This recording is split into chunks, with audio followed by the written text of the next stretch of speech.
Good afternoon, everybody. This is Brother Matt Panther at the Christian Construction Podcast, inviting y'all to stay with us as we discuss some stories and some things that have happened to us, and a few tips, and give a little information on door knocking. And hope you enjoy.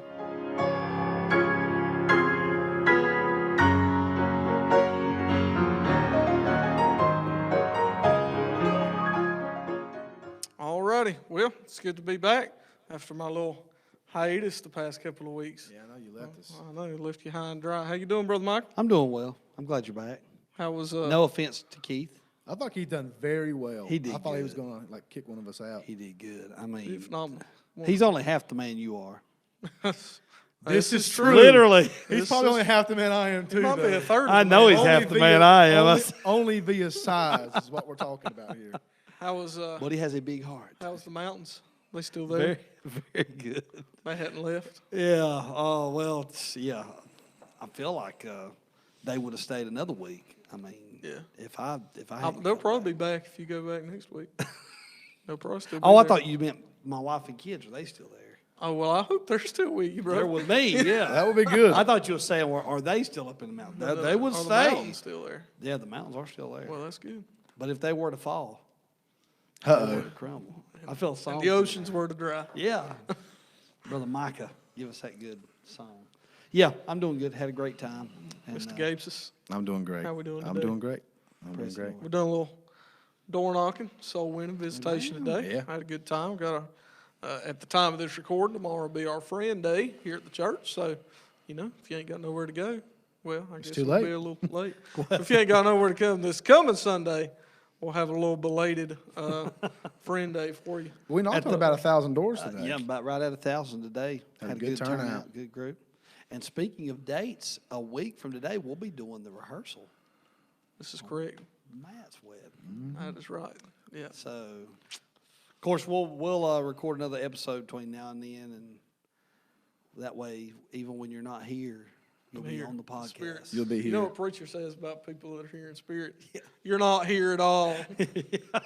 Well, Brother Lee Davis tells a story. He said there was this old preacher man he knew and said that he'd seen this couple at the store and said, hey, we've been missing you the past couple of weeks. He said, well, preacher, we wasn't able to be there, but we were there in spirit. And that preacher looked at him and said, well, you need to tell your spirit that he didn't pay your tithes.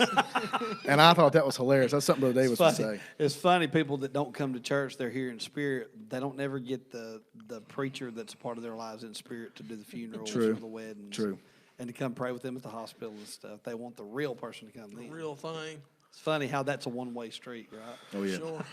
All right. So, as we mentioned, we've been doing a little door knocking today, visitation, and that's subject matter for today. And, I think we don't have all the answers, obviously, but we do have experience. The Lord's given us some good visits over, our lifetimes combined, and has put us in several different areas and situations. And looking forward to talking about that today. And maybe something that'll be said will help somebody. So we're going to start out with this verse, and real familiar text.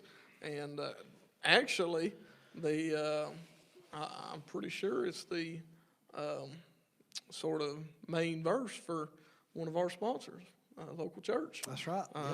Psalm chapter number 126, verse number 6. Bible said, he that goeth forth and weepeth, bearing precious seed, shall doubtless come again with rejoicing, bringing his sheaves with him. Amen. And, it was true in Psalms chapter 126, and it's true in 2019. The Lord blesses visitation. He blesses, I believe several things of it. He blesses the word, obviously. The verse tells us that. Go out, you give the word, and, you plant that word, God gives the increase. I believe he blesses the effort. Absolutely. Whether that person you're visiting ever comes or not. That's right. The Lord sees that. The Lord witnesses you doing that visitation, and there'll be areas of your life that he'll bless, especially due to that. So that's what we're going to talk about today, Brother Gabe. You got something for us here this afternoon? I'll read a verse right quick, and everybody knows it. Proverbs chapter number 11, verse number 30 says this: the fruit of the righteous is a tree of life, He that winneth souls is wise. Amen. And I think one of the most important things a Christian can do is be a witness and win somebody to the Lord.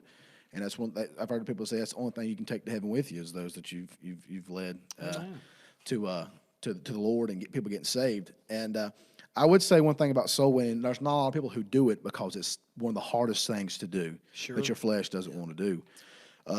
Especially if you're a guy my size. I mean, walking is always a problem. But no, I'm just kidding. You get a mini bike out there. Yeah. Well, I'm not getting a bicycle out there. They wouldn't open the door and think I was Mormon. But I something I really enjoy because it's one of those things where you ever met a kid who does not want to go to school, but as soon as they walk through the door, like, hey, I'm glad I'm here. Yes. And I think that's a lot like our flesh sometimes, where in our mind first says, I really don't want to, do this. I'm busy. But as soon as you get in it and you've got the right mindset, you enjoy it the entire time. I was thinking, I was wondering what you would say on this. It seems that soul winning, the term soul winning, kind of carries a stigma with it Sure today. it does. Yeah. Whether that be, I'm afraid there's a lot of churches, Brother Gabe said that we don't want to go because of our flesh. And a lot of I would say 98% of that is true, but I would say there's also a part of it where we get this stigma in our mind of easy believism. Absolutely. And it doesn't have to be that way. And what it associates us with. Right. So what would you say on that? Why do you think that stigma is that way? Well, I think growing up in the churches I grew up in, I heard preachers preach against bus ministry. Yeah. But when they would be specific about it, they were preaching against how people would run those buses, and then again, what we would call screen door salvation. Right. If you'll just say this prayer, if you'll just repeat after me, all right, now you got eternal life. And then, of course, we know, according to the Scripture, there must be conviction. And then there must be faith and repentance when a person gets saved. They may not even understand what all that is, but it'll be present when they get saved. And so we understand all that, but I heard preachers blast it, when I was growing up. So in this area, in this part of the country, you didn't see, as far as the part of North Carolina that we're in, we didn't see people running buses. If they did, it associated them as, they're easy believism. They're easy. It's all about numbers. Right. And of course, we understand the gospel's not hard to believe. It's just a matter of somebody's will breaking. But as far as what easy believism is by its definition, by what we would define it, that's what they would classify you as. And so I think a lot of people saw that, and they thought that that's all there is to it. And, the fact is, you go out, you sow a lot of seed, and as far as the gospel's concerned, you don't get a big return.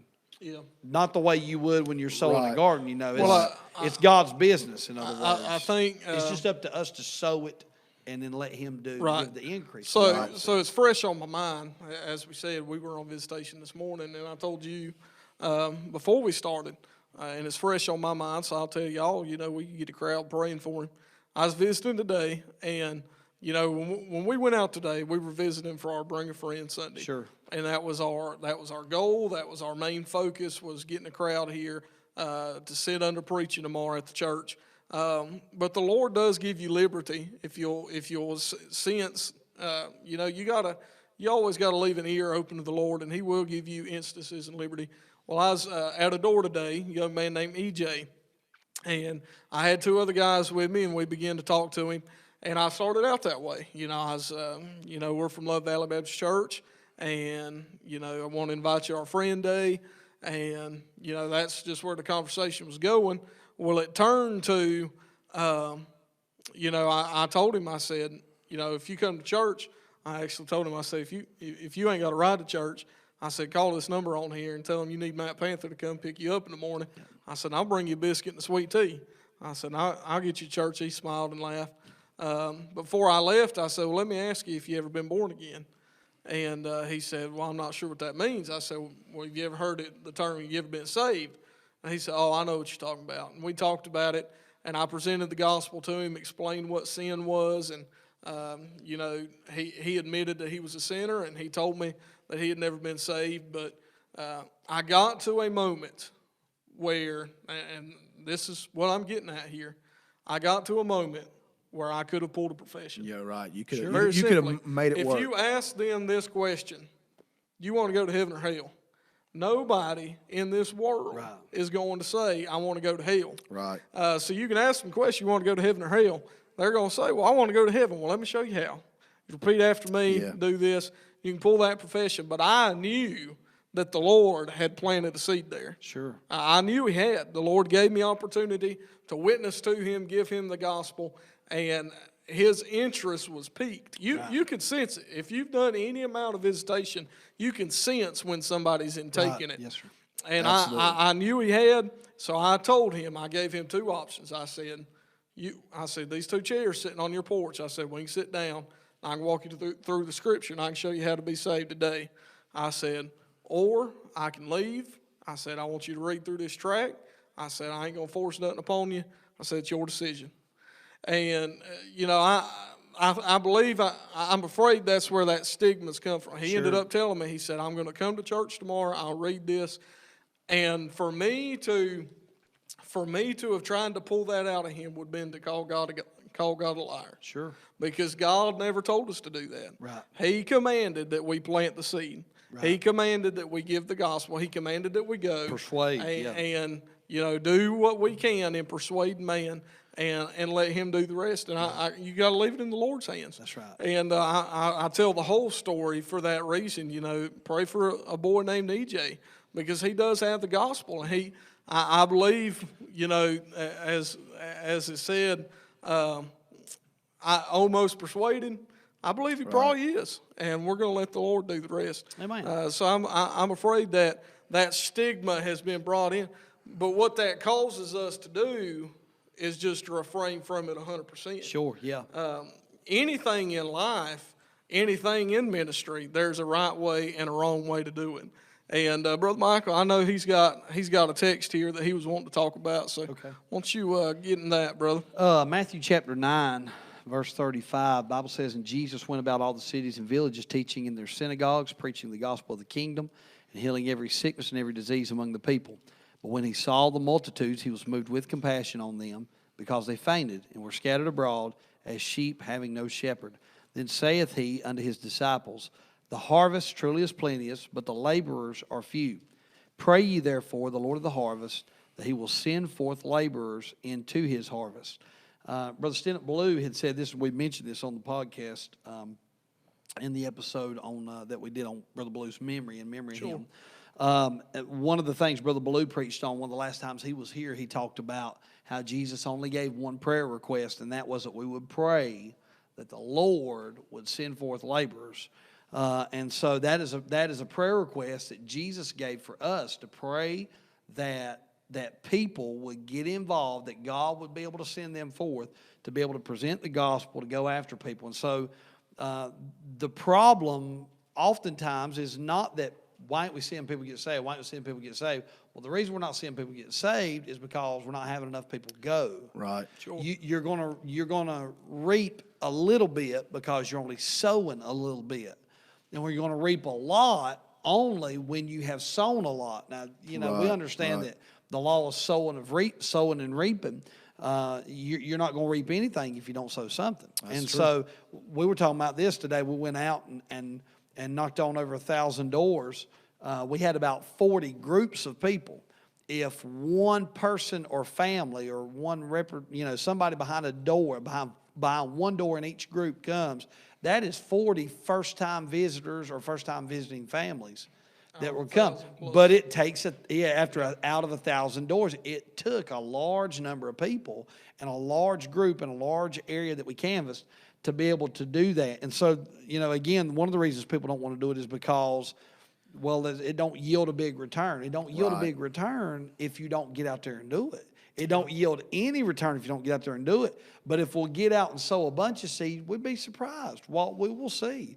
And, of course, if you talk to our pastor, if we were to bring him on here and interview, he will tell you the single most important thing that keeps the hand of God on our church is the burden for sinners. The bus ministry, the door knocking, the outreach, all of that. And I believe, too, it genuinely keeps the hand of God on this place. The Lord has proven himself here in we've heard preachers say it 1,000 times. Sure. You go after the ones that nobody wants. God will give you the ones everybody wants. That's right. God's Absolutely. proved himself over and over. Well, there's been times I've watched where we'll go spend a whole day visiting, and not one of those people will come. That's right. But some way, somebody finds out about Love Valley Baptist Church, It'll be obscure how it right, happened. and comes in on Sunday morning and gets saved.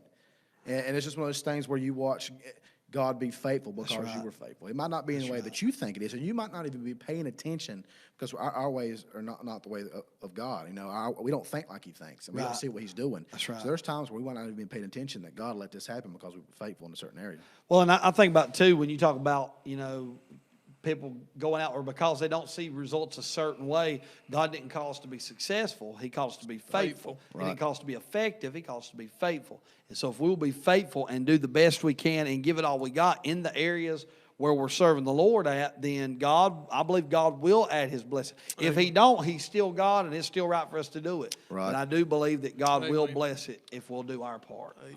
Brother Gabe, give us, here's a scenario for you. You go into a door and, you knock on the door. What's the first thing you do when you go to that door? Well, I was joking with y'all. I try to profile. He's a stereotype. I do. I look at everything and I try to figure out what this person likes. He's a TSA agent. Yeah. Well, one of the easiest things to do is when you connect with somebody, no matter what it is, Sure. they feel able to talk to you. And so I start with obviously, who I am and why we're here.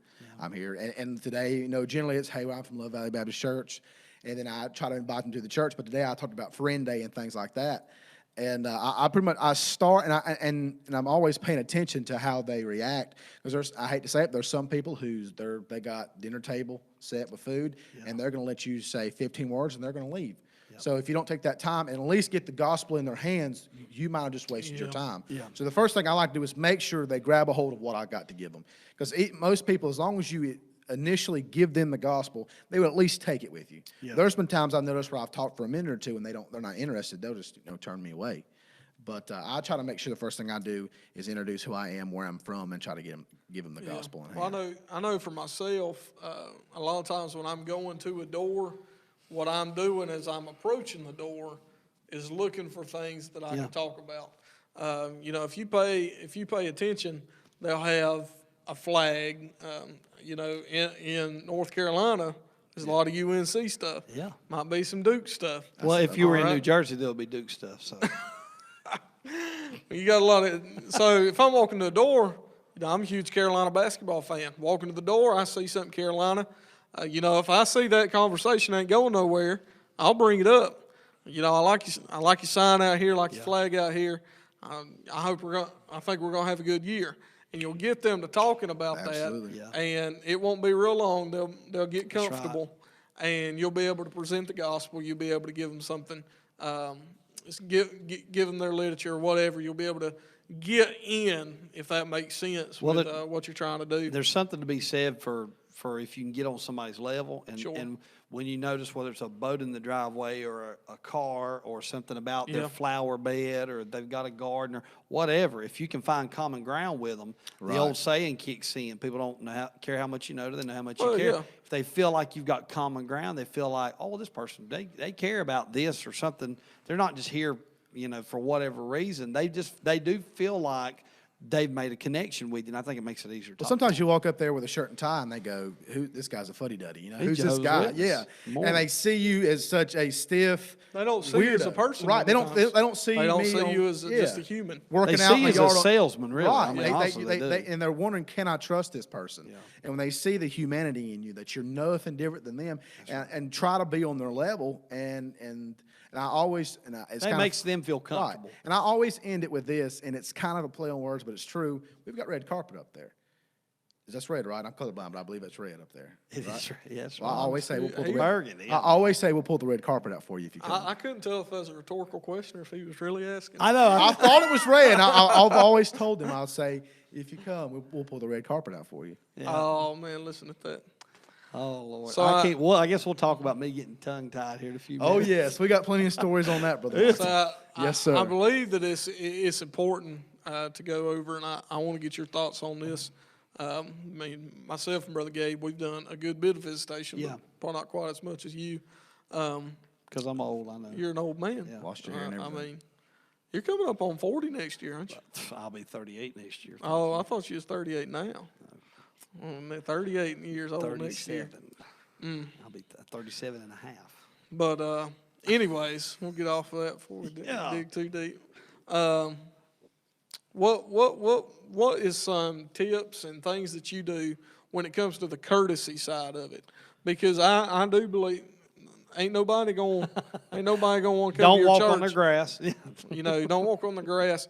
Even things like, myself personally, if somebody's sitting on a lawnmower and they're dripping sweat, riding around on a lawnmower, I don't stop to talk to them. You ain't going to get nowhere with them. That's right. I mean, nothing's going to happen. If somebody's eating, you can tell they're eating supper. They got to get up and come from the table.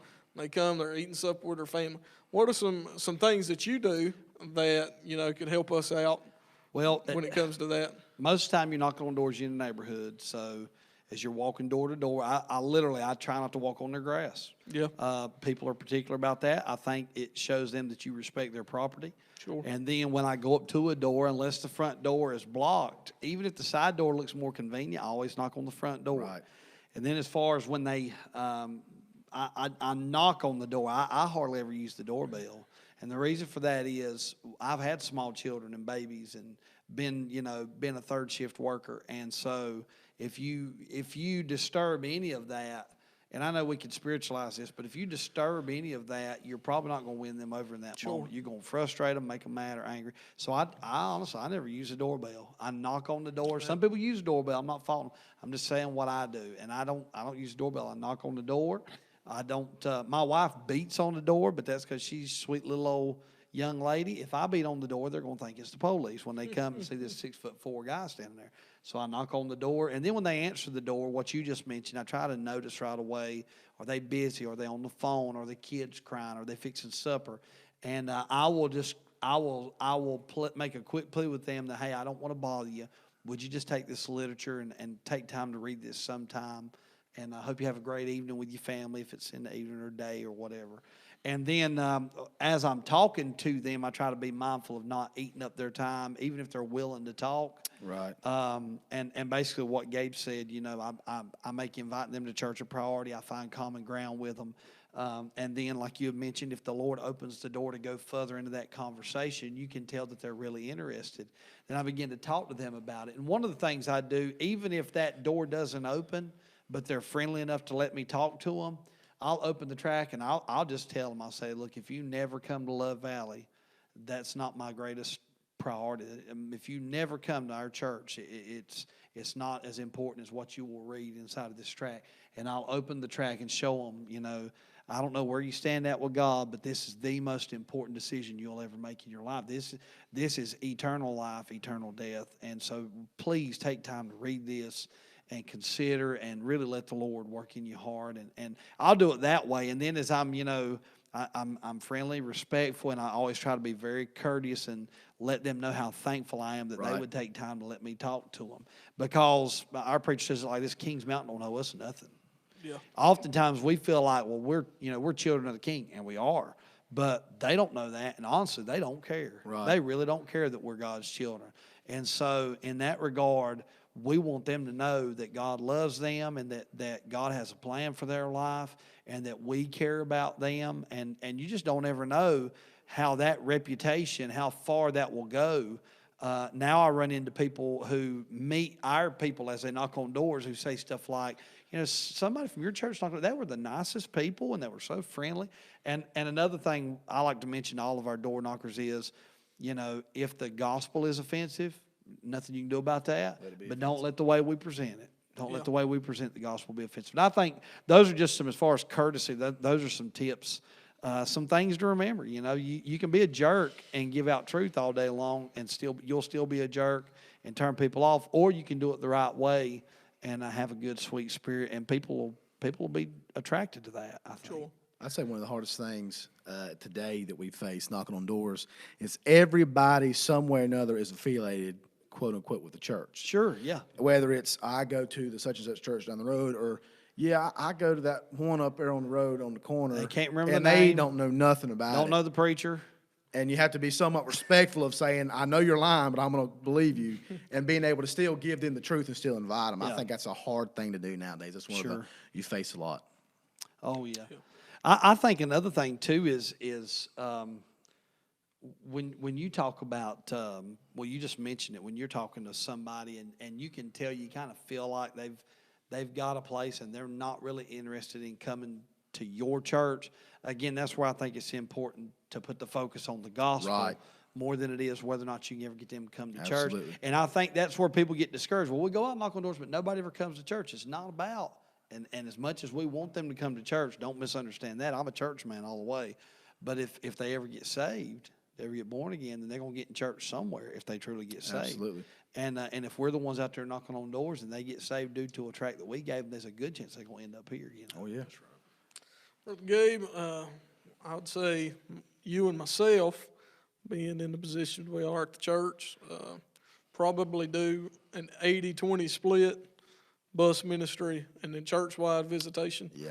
I would say it's probably 80%, 20%, something like that. Something close. And, all of us have many a story absolutely. of funny things that have happened on visitation, whether it be for the bus or whether it be church-wide. I'd rather not talk about this. We're talking about it. Oh, we're talking It's about happening. it. You're next, brother. Get your thoughts together. No, Gabe's going to tell my story. I can already tell. It's my story. What's Gabe's story? What would you say is the most humorous story to ever occur while you was on visitation? This might not be the most humorous story, but Brother Michael is good at everything. So when he makes a mistake, it's funny because he barely makes them. Except golf. Yeah, except We golf, found and that's that all. out. Yeah, well, I mean, it's because I don't play. But if I played, I would be good at it. It's because you don't hit the ball. Because I can't hit the ball. Well, we're visiting, and I think it was actually a bus visit. Somebody who wanted us to go visit. It was a them. follow-up. That's right. And we go, and it's me, my brother, and you. Yeah. And this man opens the door. He's got a little sweet young daughter. We're trying to, talk him in and letting us take to church. He's a big burly man, probably 289. Big old guy. He's a big old dude. He looks like a biker. He's like he could kill you. And Brother Michael makes a statement, and he and he got real nice. Right. Yes, he was a friendly. good guy. He's like, yeah, sure, that's fine, yeah. And what Brother Michael meant to say was we would be tickled to death if you let your daughter come. But what he said was we will tickle you to death if you let your daughter come. And I had to walk off because I was ruining that visit. Because that guy's eyes was that big, and I just walked off. And Brother Michael laughed, and it was just, we want your daughter to come. And, sir, if you do, I'm going to tickle you. That's Pervert 101 right there. Brother Shane Rogers has put me in some situations too. Do you remember? Was it you were there that day when he got us run off? This guy had no trespassing sign. And we got run off with the pistol, brother. That's the same day we went to the biker church. Yeah, that was bad, brother. He said, "Y'all talking about confrontational soul winning." That's what he got meant. anything special for the bikers? That night of visitation was a thunderstorm. Thursday night, and it had rained and before before we left. You said it's probably gonna rain. If it does, just do what you can and leave. We're on the very first door, and I don't know if Brother Keith was with us. It was me and you and Shane and somebody Jonathan else. Spreadberry and Daniel LaPratt. It was five of us. All right, and y'all was sitting in the car. I went to the first door with Brother Shane, and we're sitting on this guy's covered porch talking to him, and here comes a monsoon out of nowhere to the point we just kept talking because we didn't want to walk back to the car. I mean, it was that bad. We was waiting for it to die off a little bit.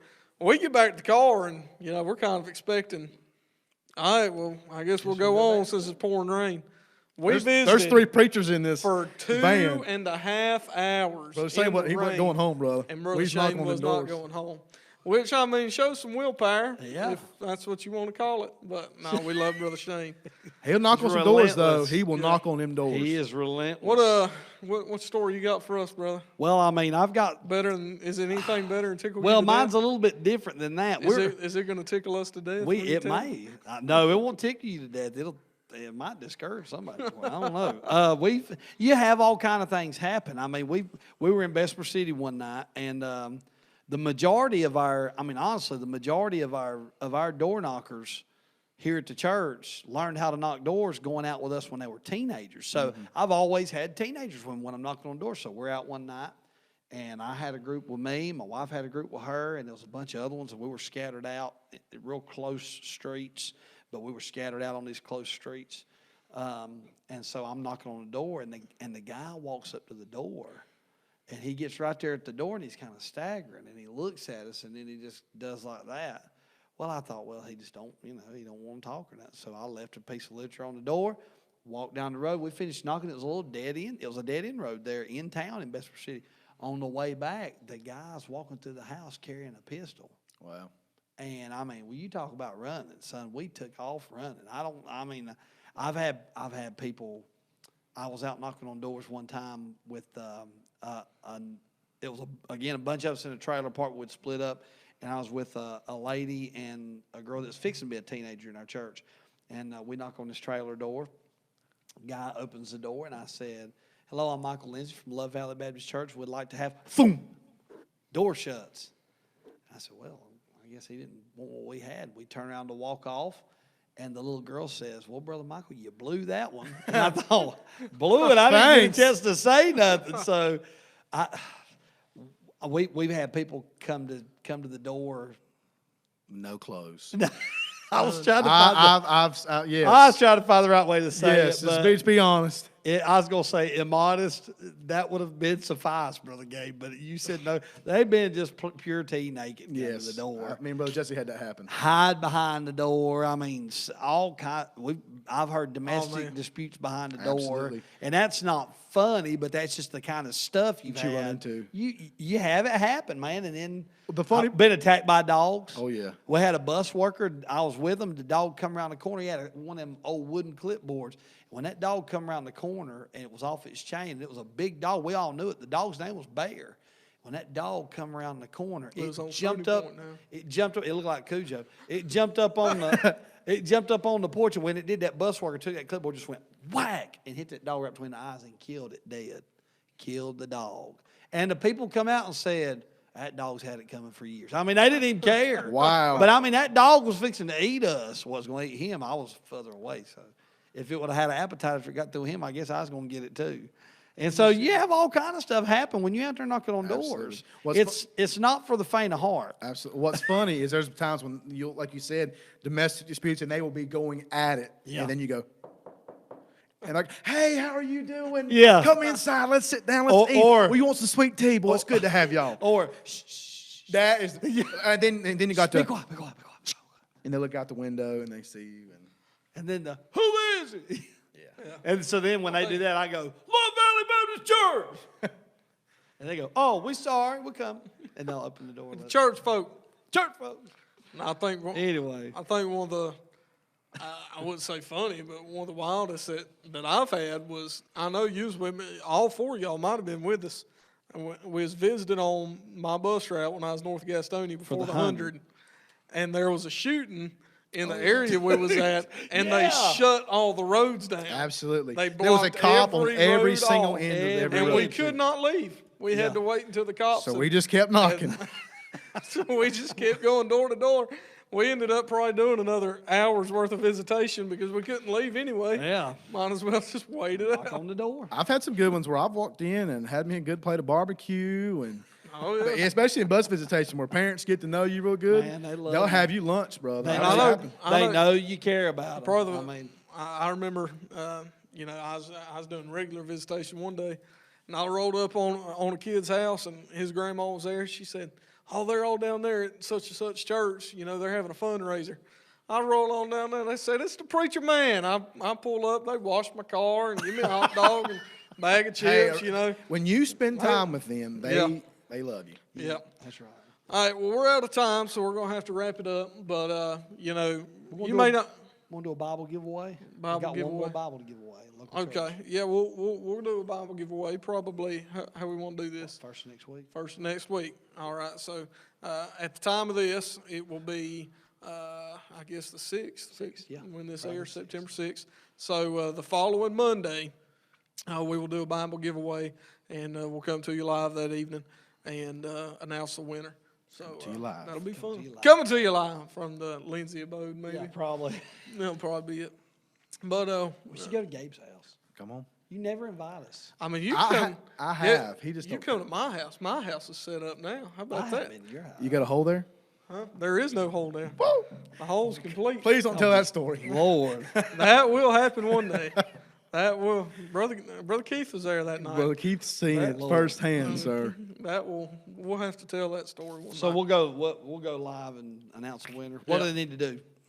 They will need to comment on this video, whatever you want.